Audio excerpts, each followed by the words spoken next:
Hi friends, welcome to boost of life channel. நம்ம இன்றைக்கி என்ன பார்க்க போகிறோம்னா ரொம்பவே சூப்பரான டேஸ்டியான ஒரு காளான் பிரியாணி எப்படி பண்ணுறதுன்னு தான் பார்க்க போகிறோம். வாங்க ஃப்ரெண்ட்ஸ், வீடியோக்குள்ளே போகலாம். நான் மஷ்ரூமை நல்லா க்ளீன் பண்ணிவிட்டு சின்ன சின்னதாக கட் பண்ணி எடுத்துக்கிட்டேன். அதுக்கப்புறம் பிரியாணியில் பட்டை, அன்னாச்சி பூ 2 எடுத்திருக்கேன். அப்புறம் கொஞ்சமாக 1/2 டீஸ்பூன் சோம்பு, 4 கிராம்பு, அப்புறம் கட்பாசி 2 ஏலக்காய் எடுத்திருக்கேன். அப்புறம் 3 பச்சை மிளகாய், இஞ்சி பூண்டு பேஸ்ட்டு 2 ஸ்பூன் எடுத்திருக்கேன். அப்புறம் கறிவேப்பிலை, கொத்தமல்லி எடுத்திருக்கேன். நீங்கள் காரத்துக்கு ஏற்ற மாதிரி பச்சை மிளகாய் சேர்த்துக்கோங்க. அதுக்கப்புறம் ஒரு 3 சின்ன சைஸ் தக்காளி, அப்புறம் 2 பெரிய வெங்காயத்தை நல்லா ஸ்லைஸாக கட் பண்ணி எடுத்துக்கிட்டேன். இப்போ ஸ்டவ் ஆன் பண்ணிவிட்டு குக்கர் நல்லா ஹீட் ஆனப்புறம் தேவையான அளவு கீ ஊற்றிக்கோங்க. நான் 2 டீஸ்பூன் கீ சேர்த்துருக்கேன். இது நல்லா மெல்ட் ஆனப்புறம் தேவையான அளவு எண்ணெய் சேர்த்துக்கலாம். இப்போ நம்ம எடுத்து வச்சுருக்க ஸ்பைசஸ்லாம் இது கூட ஆட் பண்ணிக்கலாம்.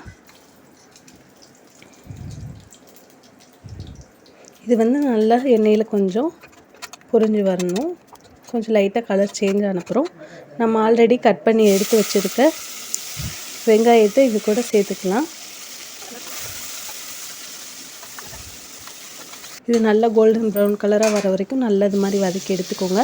அதுக்கப்புறம் தக்காளி இது கூட சேர்த்துக்கலாம். தக்காளி நல்லா வதங்கினப்புறம் நம்ம மசாலாலாம் சேர்த்துக்கலாம்.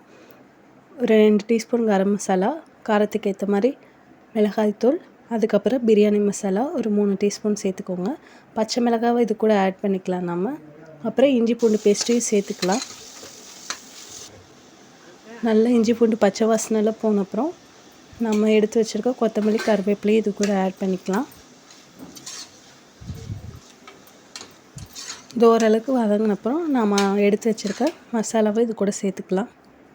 நீங்கள் காரத்துக்கு ஏற்ற மாதிரி மிளகாத்தூள், பிரியாணி மசாலா சேர்த்துக்கோங்க. இப்போ நல்லா மிக்ஸ் பண்ணி விட்டுக்கணும். மசாலா ஸ்மெல்லாம் போனப்புறம் நம்ம கட் பண்ணி எடுத்து வச்சுருக்க காளான் இது கூட சேர்த்துக்கலாம்.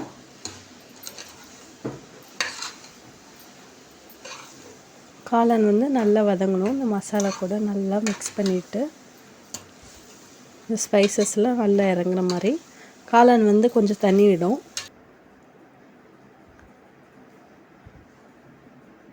பாருங்கள், ஓரளவுக்கு வதங்கிடுச்சு. இப்போ உப்பு கொஞ்சம் சேர்த்துக்கலாம். தேவைக்கு ஏற்ற மாதிரி சேர்த்துக்கோங்க. அப்புறம் நான் கழுவி எடுத்துக்கிட்ட அரிசி இது கூட ஆட் பண்ணிக்கிட்டேன்.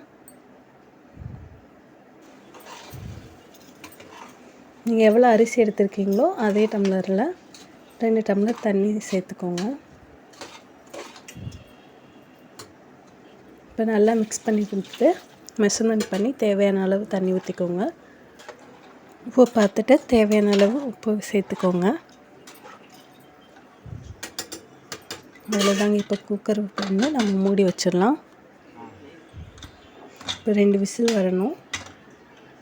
அவ்வளோதாங்க, 2 விசில் தான் விட்டேன் நான். ரொம்பவே சூப்பரான டேஸ்டியான காளான் பிரியாணி ரெடி ஆகிடுச்சு. இது எல்லா இடத்துலையும் மசாலா ஸ்ப்ரெட் அவுட் ஆகிற மாதிரி நல்லா மிக்ஸ் பண்ணி விட்டுக்கலாம். பாருங்கள் எவ்வளோ கலராக இருக்குன்னு. அவ்வளோதாங்க, ரொம்பவே சூப்பரான டேஸ்டியான ஒரு காளான் பிரியாணி ரெடி ஆகிடுச்சு. நீங்களுமே இது மாதிரி ட்ரை பண்ணி பாருங்கள். டேஸ்ட் ரொம்பவே நல்லாயிருக்கும். நான் இது கூடவே காம்போ டிஷ்ஷாக மஷ்ரூம் கிரேவி பண்ணியிருந்தேன். அது எப்படி பண்ணுறதுன்னு பார்க்கலாம். காளான் நல்லா கழுவி எடுத்துக்கோங்க. சின்னதாக இந்த மாதிரி ஸ்லைஸாக கட் பண்ணிக்கோங்க. அதுக்கப்புறம் ஒரு பெரிய வெங்காயத்தை இந்த மாதிரி ஸ்லைஸாக கட் பண்ணி எடுத்துக்கோங்க. அதுக்கப்புறம் ஒரு குடமிளகாவை நான் க்ளீன் பண்ணிவிட்டு இந்த மாதிரி ஸ்லைஸாக கட் பண்ணி எடுத்துக்கிட்டேன். அப்புறம் ஒரு சின்ன சைஸ் தக்காளி, அப்புறம் இஞ்சி பூண்டு பேஸ்ட்டும் எடுத்துக்கலாம். அப்புறம் வானல் எடுத்துகிட்டு வானல் நல்லா ஹீட் ஆனப்புறம் தேவையான அளவு எண்ணெய் ஊற்றிக்கோங்க. கடுகு, உளுந்து பருப்பு இது கூட சேர்த்துக்கலாம். அது நல்லா பொரிஞ்சப்புறம் கருவேப்பிலை சேர்த்துக்கலாம். அது கூடவே பெரிய வெங்காயத்தையும் போட்டு நல்லா கோல்டன் ப்ரௌன் கலராக வர வரைக்கும் நல்லா வதக்கி விட்டுக்கலாம். ஓரளவுக்கு வெங்காயம் வதங்கினப்போ நம்ம அது கூடவே குடமிளகாவையும் சேர்த்து அதுவும் நல்லா வதங்குற வரைக்கும் எண்ணெயில் நல்லா வதக்கி விட்டுக்கலாம். அப்புறம் ஒரு டீஸ்பூன் இஞ்சி பூண்டு பேஸ்ட்டு சேர்த்துருக்கேன். நான் நல்லா மிக்ஸ் பண்ணி விட்டுக்கோங்க.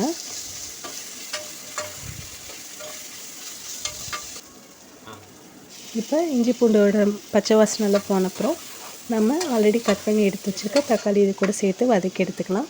அதுக்கப்புறம் மல்லித்தூள், கரம் மசாலா, மிளகாய்த்தூள், கொஞ்சம் மஞ்சள்தூள் எடுத்துருக்கேன். நான் நீங்கள் காரத்துக்கு ஏற்ற மாதிரி மிளகாய்த்தூள் சேர்த்துக்கோங்க.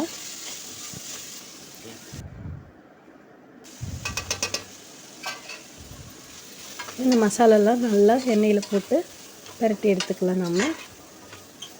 அதில் மசாலா வாசனைலாம் போனப்புறம் நம்ம ஆல்ரெடி கட் பண்ணி எடுத்து வச்சுருக்க காளான் இதை கூட சேர்த்து நல்லா வதக்கி எடுத்துக்கலாம். இதுக்கு நம்ம தண்ணி எதுவும் சேர்க்க தேவையில்லை, ஏன்னா காளானே வந்து தண்ணி விடும்.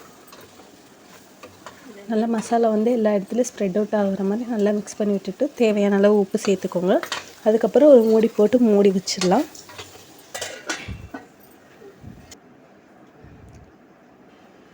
ஒரு 5 to 10 மினிட்ஸ்க்கு அப்புறம் பாருங்கள் நல்லா தண்ணி விட்டுருச்சு. இந்த காளான் வந்து நல்லா சுருங்கி நல்லா தண்ணி விட்டு இந்த தண்ணியெலாம் நல்லா சுருங்கினப்புறம் ரொம்பவே சூப்பரான டேஸ்டியான ஒரு காளான் கறி சூப்பராக ரெடி ஆயிரும். பாருங்கள் நல்லா எண்ணெயில் பிரிஞ்சு வந்துருச்சு.